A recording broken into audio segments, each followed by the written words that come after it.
दोस्तों आप देख सकते हैं सोनू भाई के बारे में मिस्टर इंडियन हैकर ने क्या बोला था। अरे भाई मैं सबके कमेंट्स पढ़ता हूं। हाँ तुम पहले बोल लो। अरे मैं क्यों नहीं पढ़ूंगा आप लोगों के कमेंट्स। अरे मैं सबके कमेंट्स पढ़ता हूं गाइस। और अभी जो है बहुत सारे कमेंट्स आ रहे हैं अलग अलग वीडियोस के अंदर अलग अलग चीजों को लेके। लेकिन एक कमेंट जो कि आप लोग सबसे ज्यादा कर रहे हैं वो ये है कि सोनू भाई कहाँ है, सोनू भाई का क्या हुआ। तो भाई लोगों एक बात बताऊं, सच्ची सच्ची सोनू भाई है ना उन ग्रेटेस्ट बंदों में से एक है जिन्हें मैं जानता हूं या जिनसे मैं मिला हूं। सोनू भाई सच में एक बहुत बहुत बहुत अच्छे इंसान है। और कमाल की बात पता है क्या, अब तो सोनू भाई ने भी अपना एक नया यूट्यूब चैनल बना लिया है गाइस। मजा आ गया गाइस।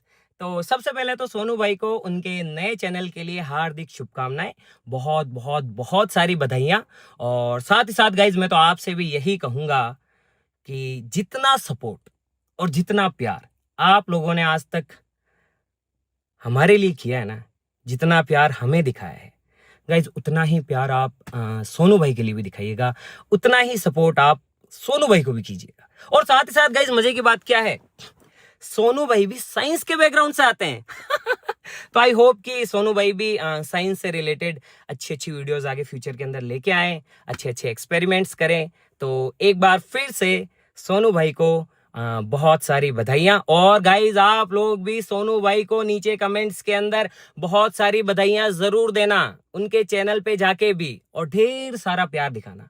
और गाइज एक बात बोलूं, एक और देखो, मेरा मानना यह है कि हर इंसान को अपनी लाइफ के अंदर अपनी जर्नी, अपना रास्ता, अपनी मंजिल चूज करने का पूरा पूरा हक होता है, और ऐसा करना भी चाहिए। और जब आदमी है ना गाइस अपने डिसीजन खुद से लेता है, तब उसे आगे बढ़ने से कोई नहीं रोक सकता है। गाइस मैं तो आपसे भी यही कहूंगा यार कि अगर आपके मन में कुछ आता है ना कि भाई मैं भी अपना एक नया यूट्यूब चैनल बनाऊं, बना लेना। मत सोचना कि दुनिया क्या कहेगी, लोग क्या कहेंगे। अगर आपके मन में आता है कि मैं ये वाला बिजनेस शुरू करना चाहता हूं तो शुरू कर देना। फाइनली दोस्तों मिस्टर इंडियन हैकर ने अभी जो वीडियो डाली है उसमें बोला है कि सोनू भाई खुद अपनी मर्जी से गए और उनको ढेर सारी बधाई हो। उन्होंने एक चैनल अपने यूट्यूब पे खोला है तो उनको ढेर सारी बधाई हो। और मेरी पूरी टाइटेनियम आर्मी यानी कि मेरी ऑडियंस जो भी है उसको जाके सपोर्ट कीजिए और पूरा पूरा सहयोग कीजिए। तो आप मिस्टर इंडियन हैकर की भी क्लिप देख सकते हो। और जो भी भाई ने सोनू भाई ने कल अपलोड किया तो उसमें किसी लोगों को पता नहीं था कि क्या क्या बोला था, तो उसके लिए मैंने भी अपनी सोनू भाई की थोड़ी सी क्लिप और एडिट करके कुछ उनसे बातचीत हो गई थी अपनी, और मैंने कोई क्लिप डाली है तो वो देख सकते हो आप। और मैं ऐसा क्यों सोच रहा हूँ कि मेरी जिंदगी बर्बाद हो गई है। और सबकी शुरुआत होती है मेरे नाना जी के घर से, वहीं से शुरू करते हैं।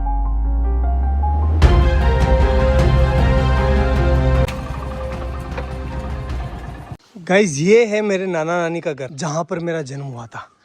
चलो अंदर चलकर देखते हैं कौन कौन है।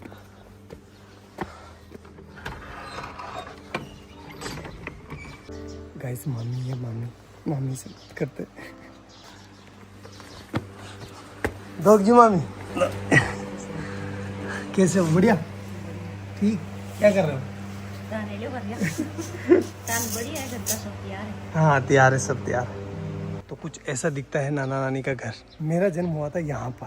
पहले आपको पता है कि ना हॉस्पिटल वगैरह नहीं जाते थे, मतलब बच्चे जो है वो घर पर ही हो जाते थे। तो मेरा भी जन्म ऐसे ही हुआ है। मामी हम यहाँ कौन से कमरे में रहते थे पहले जब मैं छोटा था ना, बच्चा था तब? इस वाले में। ये है वो रूम जहाँ पर हम बचपन में रहा करते थे, ये वाला। देखो आप, ये देखो इधर इधर इधर इधर। इस वाले रूम में जो है भेड़ और बकरियों के बच्चे रहा करते थे, क्योंकि बाहर कुत्ते मार देते थे ना, इसलिए। और इस वाले पोर्शन में जो है मेरी बूढ़ी नानी, जो अब इस दुनिया में नहीं है, और मेरी मम्मी दोनों रहा करती थी। और यहीं पर हम जो है पले बड़े हुए हैं। एक्चुअली में हुआ क्या था गाइस कि यार वो एल्कोहलिक थे, थोड़ा सा उनकी हैबिट थी कि उनको नशा लग गया था, तो फिर वो हमारी टेक केयर नहीं कर पा रहे थे अच्छे से। तो नाना नानी ने ये रिस्पॉन्सिबिलिटी ली कि हम जो है इन बच्चों को पालेंगे, अदरवाइज इनका क्या होगा। तो उन्होंने हमें यहाँ लेकर आए और यहीं पर जो है मम्मी अपना काम करती थी, साथ ही साथ हमारा पालन पोषण यहीं हो रहा था। तो मैं एक लाइन बोल सकता हूँ कि अगर मेरे नाना नानी नहीं होते ना, तो आज मैं या फिर मेरे बहन भाई हो सकता है कि इस दुनिया में नहीं होते।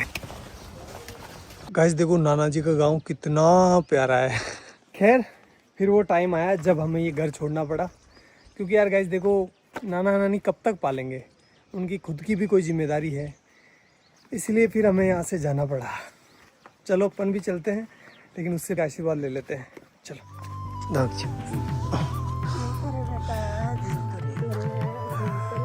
ये मेरी नानी है, आपको बाद में बताऊंगा इनके बारे में भी। और अपने गांव आते ही हमें घरेलू परिस्थितियों के कारण अपने घर नहीं घुसने दिया गया, इसलिए हमने बड़े पापा की कोठी का चुनाव किया। म्याऊ म्याऊ।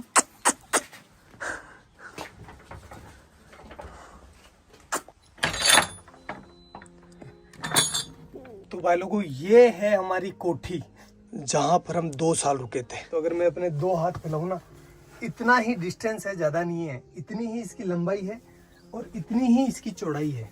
ये देखो, और हाइट आप देख सकते हो, बस इतना ही है। मेरी हाइट थोड़ी कम है, इस वजह से यहाँ पर जगह भी कम रह गई थी। केवल यहाँ पर एक छोटा सा मचान बिछाने के लिए जगह थी, और ऊपर से जो है बरसात का पानी टिपकता नहीं था, बरसात का पानी गिरता था, क्योंकि ये छत है ना थोड़ी नीचे है। और यहाँ पर आप देख सकते हो नीचे जो इसका फर्श है ना, फर्श वो बना हुआ था गोबर और मिट्टी का। इस वजह से यहाँ पर कभी कभी सांप आ जाया करते थे, अपने घर बना लिया करते थे। और भाई लोगों इस घर में हमें जिंदा रखने की जिम्मेदारी आ गई हमारे मम्मी के कंधों पर, और इस वजह से पहले भी काम किया उन्होंने, लेकिन उन्होंने 10 रुपए मजदूरी में काम चालू कर दिया। 10 रुपए में से 5 रुपए के वो हमारे लिए चावल लेकर आती थी। मैं लेकर आया हूँ आपको बताने के लिए कि उस टाइम कितने चावल आते थे। इतने चावल आते थे 5 रुपए के। तो इन चावलों से वो हमारा पेट भरती थी, तीनों बहन भाइयों का सॉरी, और खुद भूखी सो जाती थी कि मेरे बच्चों का पेट भर जाए, बस बहुत है, मैं तो निकाल लूंगी रात। और हम ना समझते उस टाइम, तो हम नहीं समझ पा रहे थे कि हमारी माँ जो है वो भूखी सो रही है। हम तो बस अपना पेट भरने का ध्यान दे रहे थे। लेकिन मेरी मम्मी जो है उस टाइम बिना कुछ खाए भूखी सो रही थी। एक जो कटोरी होती है आटे की, उसको संभाल के रख रही थी कि जब बुरा टाइम आएगा तो मैं अपने बच्चों को खिलाऊंगी। खुद कुछ नहीं खा रही थी, एक टाइम खाना खाती थी पूरे दिन में वो, और कंटिन्यूस काम कर रही थी वो।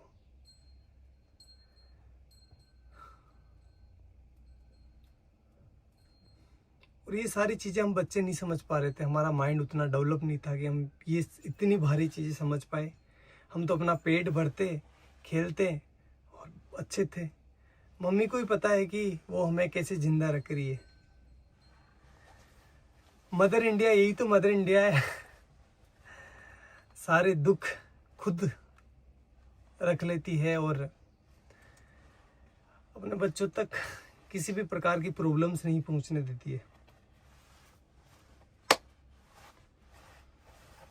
बाबड़ी कोई का लोन भी मांग बनेगी दान की जाती कड़ू कई माती गणा दौरा तेरा पड़िया।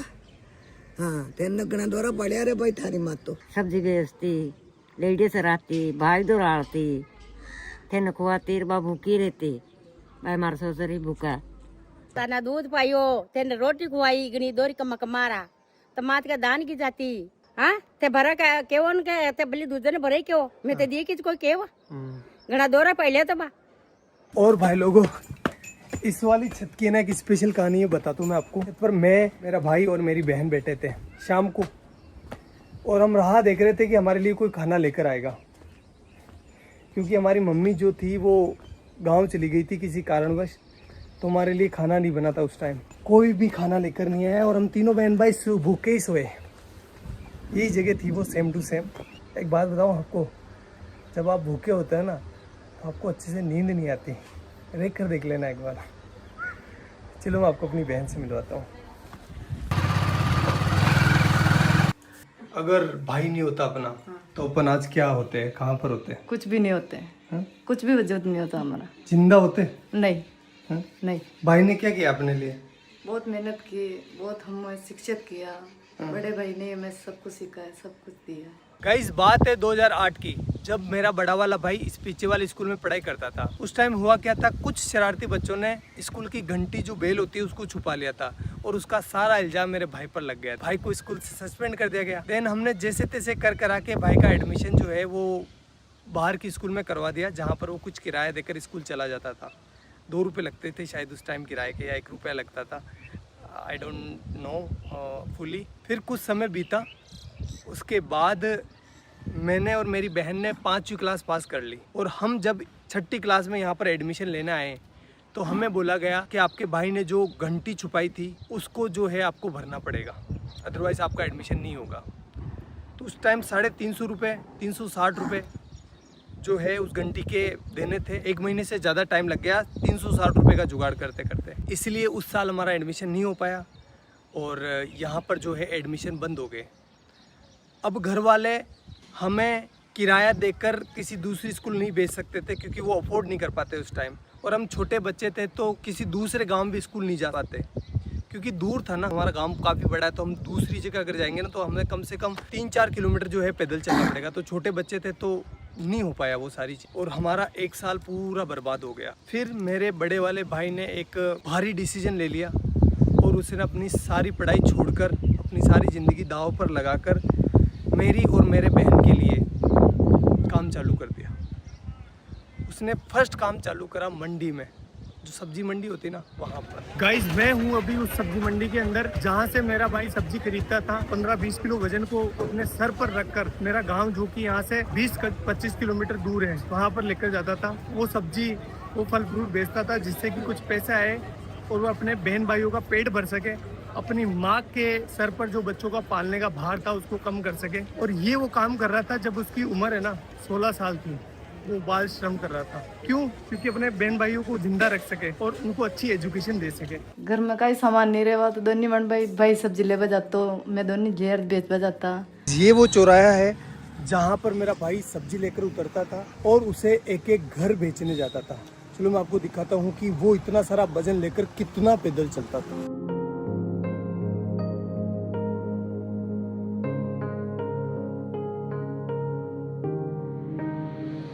उस 20 किलो वजन को अपने सर पर रखकर इन घरों में घूम घूम कर सब्जियां बेचता था। इस काम में कुछ लोग पैसे नहीं देते थे, मतलब सब्जियां उधार ले लेते थे और फिर बोलते थे कल ले लेना, परसों ले लेना। भाई लोगों एक बार की बात है, सामने जो पाबूजी महाराज का मंदिर दिखाई दे रहा है ना, उनके बारे में हमें ऐसा बताया गया, जो लड़के बैठे होते हैं ना चौराहे पर, बदमाश नहीं बदमोश उन्होंने ऐसा बोला कि मेला है पाबूजी महाराज का, तो इस दिन इस डेट को पाबूजी महाराज का मेला है, तो तुम अपनी सब्जियां और फल फ्रूट लेकर आ जाना यहाँ पर। तो हमने सोचा अच्छा है कि हमारा जो है फल फ्रूट बिक जाएगा और हमारा कुछ बेनिफिट हो जाएगा। हम आए तीनों बहन भाई, तो यहाँ पर आकर देखा तो कोई मेला नहीं था और उन्होंने थोड़े से हमसे फल फ्रूट ले लिए और हमको डरा धमका के भगा दिया। तो एट दी एंड धंधा जो है वो इतना अच्छा चल नहीं रहा था, इसलिए उस काम को भी हमें छोड़ना पड़ा। हमें नहीं, मतलब भाई को छोड़ना पड़ा।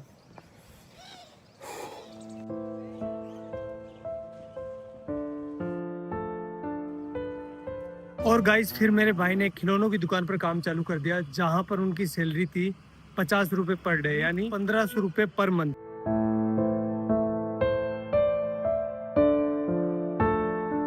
एक महीने बाद जब भाई की सैलरी आई तो उसने लगभग आधा भाग यानी 700 रुपए के आसपास मेरे और मेरी बहन के लिए बुक्स लेने में खर्च कर दिया, जबकि खुद काम पर फटे हुए कपड़े पहनकर जा रहा था। वो चाहता तो अपने लिए कपड़े ले सकता था ना, लेकिन नहीं लिए उसने। लेकिन हम खुश थे। क्यों खुश थे? क्योंकि पहली बार रजिस्टर आया था, पहली बार हेल्प बुक आई थी। अब हमारे भी अच्छे दोस्त बनेंगे। यार बुक्स अच्छी आती है तो दोस्त आते ही है ना, भाई तेरी हेल्प बुक दे दे। तो हमारा कॉन्फिडेंस है ना सीधा आसमान चला गया।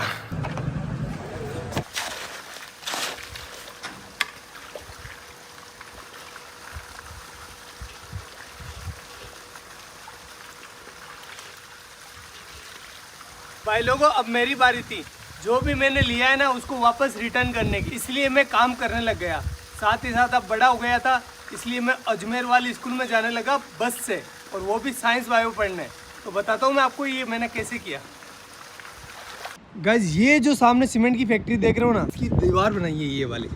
ये गाइस ये मैंने अपने हाथों से डलवाई है। अब तो खराब भी होने लग गई, बताओ ये। भाग भाग सोनू भाग भाग भाग भाग। गाइस अब तो मैं भाग भी नहीं पा रहा हूँ। पहले ना इतना दूर, लगभग ये होगा 600 मीटर दूर, एक पूरा सीमेंट का कट्टा जो कि 50 kg वेट का, यहाँ पर पटक कर अपने कंधे पर, और एक साइड जो है ना वो चिमनी लगी हुई है, वहाँ से लेकर उस वाले कोने से जहाँ से अपन आए थे ना वहाँ पर लेकर जाता था।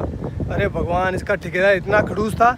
जब मैं बोलता था ना, मैं छोटा था तो दर्द तो होता है यार, 50 किलो का कट्टा लेकर जाता था तो पेन हो रहा था मेरे को। तो मैंने बोला सर कि मेरे से ना ये लेकर नहीं जा पा रहा हूँ मैं इसको। तो बोला कि काम पर क्यों आया है, पैसे किस बात के मिलेंगे, ऐसे बोलते थे। करना पड़ता था भाई। तो ये वाला काम तो मेरे को ज़िंदगी भर याद रहेगा, क्योंकि वो सीमेंट के कट्टों ने मेरी रीढ़ की हड्डी में प्रॉब्लम कर दी। गाइज ये जो आप बिल्डिंग देख रहे हो ना, ये हमने बनाई है एक मजदूर के तौर पर। और गाइज ये वाली जो टंकी आपको दिखाई दे रही है, ये बनवाई है। हाँ, ये जो दीवार आप देख रहे हो ना, ये सब कुछ। भाई लोगों, भैंस चराते टाइम बायोलॉजी पढ़ने का मजा ही कुछ अलग होता है, क्योंकि एग्जाम्पल यहाँ पर सामने होते हैं। जब एक बगुला है ना भैंस के आसपास होता है तो उसका मतलब ये है कि वो सेब पोचिता कर रहा है। क्योंकि आप देख सकते हो जहाँ पर भैंसें चर रही है ना, उसके पास एक बुगला है। ये देखो बुगला है। क्योंकि जब भैंस चारा खाती है ना, तो चारा हिलने की वजह से उसके अंदर जो कीड़े होते हैं वो बाहर निकल जाते हैं, और ये बुगला उनको खाकर पेट भर लेता है। ये दो जीवों का एक संबंध है, जिसमें एक को कोई भी घाटा नहीं होता और दूसरे को फायदा हो जाता है। प्रेरित धाराओं से उत्पन्न होने वाले चुंबकीय क्षेत्र का मान सदैव इस प्रकार होता है कि वो उन कारणों का विरोध करता है जिसके कारण इसकी स्वयं की उत्पत्ति हुई है। अरे डब डब डब, अब जा।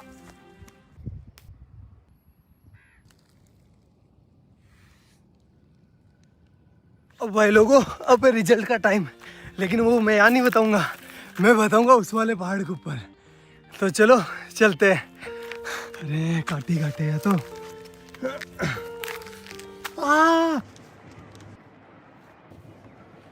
अब भाई लोगों, मेरा आ गया 12th का रिजल्ट। परसेंटेज तो कम ही बना है, फिर भी मैं आपको बता देता हूँ। ये देखो 77%, जिसमें से केमिस्ट्री में आए 93 डिक्टेशन और फिजिक्स में आए हैं 87 डिक्टेशन। भाई लोगों, ये मेरे परसेंटेज नहीं है, ये लेकर आया मेरे जीवन में कॉन्फिडेंस। अभी तक भी मेरे जीवन में कोई हार्ड काम आता है ना, तो मेरे को अंदर से आवाज़ होती है कि तू कर लेगा, डर मत, तू कर लेगा। लेकिन इस बार है ना, मेरे को सोनू का सूरज डूबता हुआ दिखाई दे रहा है।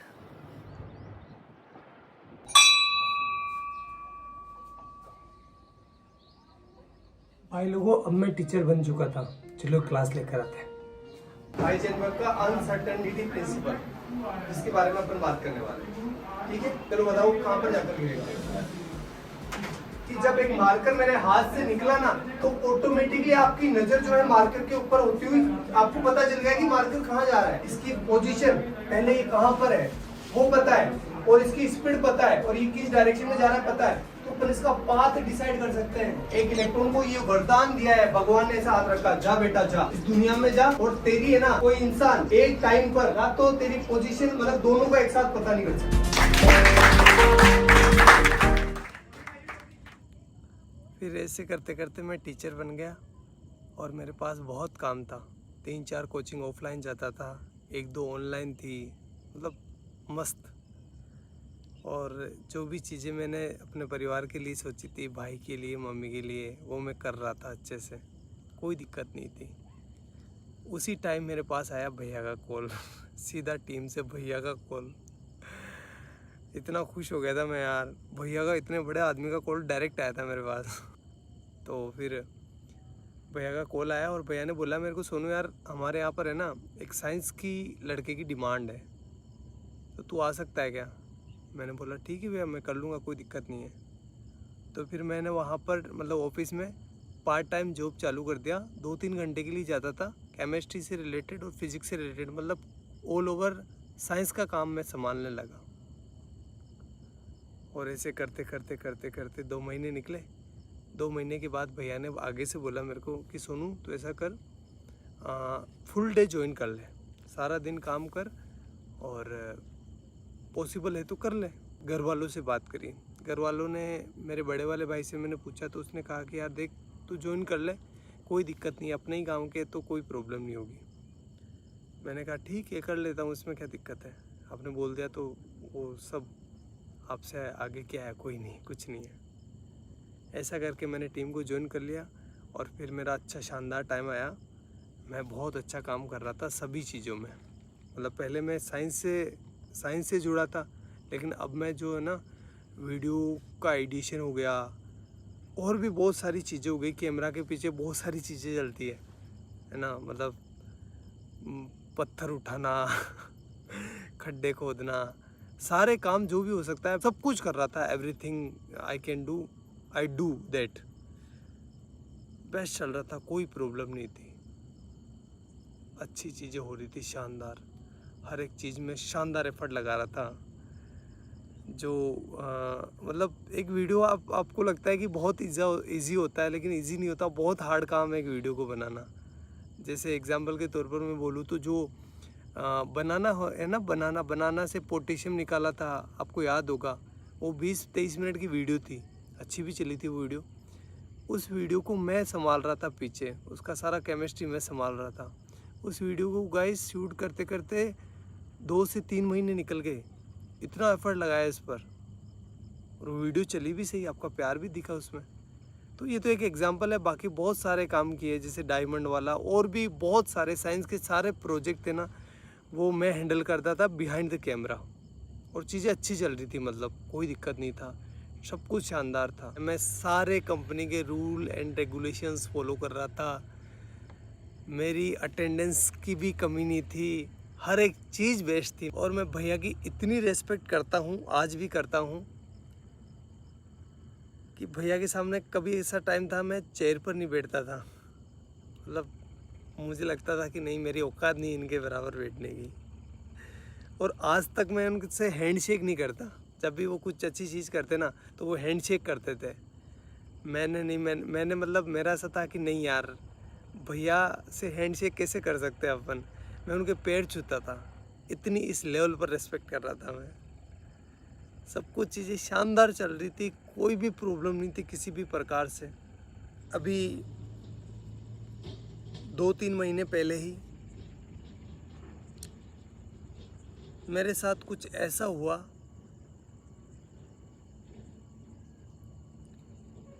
कि मैं अब अभी तो आपको बता नहीं सकता। मैं पता नहीं कौन सी ज़िंदगी से निकल के आया हूँ, मेरे ये दिन कैसे निकले हैं मैं ही जानता हूँ, वो तो आप लोगों का प्यार है और घर वालों का प्यार है। लेकिन मैं एक बहुत हार्ड टाइम से निकला हूँ, तो मैं कुछ बोलकर क्योंकि मेरी मेंटल हेल्थ और मेरी इमोशनल हेल्थ दोनों ही ठीक नहीं अभी, मैं और इसको ख़राब नहीं करना चाहता। और अब जो है मेरी ज़िंदगी ख़राब हो गई है, बर्बाद हो गई है पूरी, ना तो मैं टीचिंग का रहा, ना मैं यूट्यूब का रहा। और सच बता रहा हूँ भाई लोगों, कुछ लोगों के मन में कुछ भी आ सकता है, लेकिन मैंने किसी को धोखा नहीं दिया है। मैंने सिर्फ एक बार मौत को धोखा दिया था, जब मेरे को पानी में फेंक दिया गया था, छोटा था तब, तो उस टाइम मैं मरने से बचा था, बड़े वाले भाई ने बचाया था मेरे को, तो उस टाइम मौत को धोखा दिया है मैंने। बाकी मेरी ज़िंदगी में मैं किसी को सोच भी नहीं सकता, मतलब मेरी ज़िंदगी ख़राब हो गई है, पूरी बर्बाद हो गई है, मैं कहीं का ना रहा।